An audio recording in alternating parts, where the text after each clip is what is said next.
Assalamualaikum warahmatullahi wabarakatuh. Alhamdulillahillazi anzala ala abdil kitaba wa lam yaj'alahu iwaja. Asyhadu an la ilaha illallah wahdahu la syarikalah wa asyhadu anna Muhammadan abduhu wa rasuluh. Allahumma sholli ala Muhammad wa ali Muhammad. Allahumma sholli ala Muhammad wa ali Muhammad. Allahumma sholli ala Muhammad wa ali Muhammad. Qala Allah Ta'ala fil Qur'anil Karim, a'udzu billahi minasyaitonir rajim. Bismillahirrahmanirrahim. Ya ayyuhalladzina amanu taqullaha haqqa tuqatih wa la tamutunna illa wa antum muslimun. Sadaqallahul azim.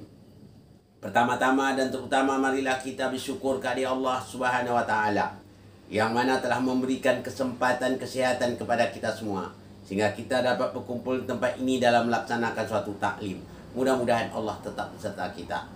Pada kesempatan ini saya akan memberikan suatu judul taklim, Iman dan Islam tidak bisa dipisahkan.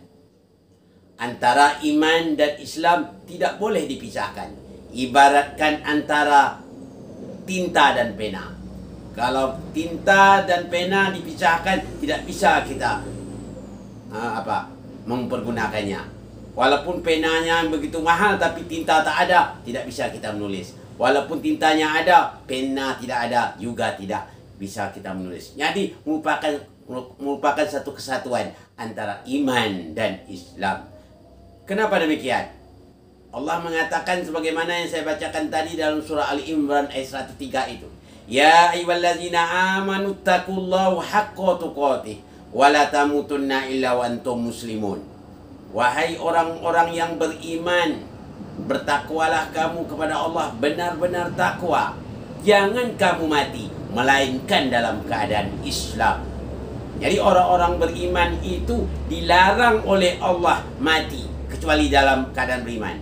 Dalam kata lain, orang-orang beriman itu diperintah Allah supaya mati dalam keadaan Islam. Jadi bagaimana kalau orang beriman matinya tidak Islam? Sudah jelas orang beriman itu diazabkan oleh Allah Subhanahu wa taala. Jadi yang dikatakan iman itu, kita bahas masalah iman. Iman itu merupakan yang ditasdik di hati, ya, ditasdik di hati, wa tahril bilisan, diikrarkan dengan lidah, wa ya'malu bil harkan, dilaksanakan dengan anggota badan. Jadi orang-orang beriman itu wajib menurut yang apa yang telah diperintah oleh Allah Subhanahu wa taala. Jadi yang Islam itu apa? Islam itu orang-orang yang benar-benar menyerah kepada Allah. Orang-orang beriman kalau tidak menyerah kepada Allah, tidak mau patuh, tidak mau tunduk kepada Allah, orang beriman juga akan diazab oleh Allah Subhanahu wa taala. Jadi antara iman dan takwa itu, antara iman dan Islam itu tidak bisa dipisahkan, merupakan kesatuan antara iman dan Islam itu. Jadi kita harus paham. Jadi ada orang mengatakan yang penting iman, ya, walaupun tak Islam. Kalau orang beriman tidak Islam, sudah jelas diazab Allah ke dalam neraka. Kenapa? Allah telah menyatakan di dalam surah Ali Imran ayat 19, Inna dina innallahil Islam. Agama yang ada di sisi Allah adalah Islam. Wa man yaftari ghairil Islam dinan fala yuqbala minhu wa huwa fil akhirati minal khasirin. Barang siapa yang mencari selain dari agama Islam, kata Allah, termasuklah dia orang-orang yang merugi. Jadi orang-orang kalau mencari selain dari Islam, termasuk orang yang merugi, di akhirat nanti semuanya ditolak oleh Allah amalan ibadahnya. Kenapa? Karena dia tidak Islam. Jadi iman dan Islam itu merupakan satu kesatuan, tidak bisa dipisahkan. Orang beriman wajib Islam. Orang Islam tetap beriman. Karena Allah katakan, Ya ayyuhalladzina amanu udkhulu fis-silmi kaffah wa la tattabi'u khutuwatis syaitan innahu lakum adun mubin. Wahai orang beriman, kata Allah, masuklah kamu ke dalam Islam keseluruhannya. Jangan kamu mati, kata Allah. Allah larang juga.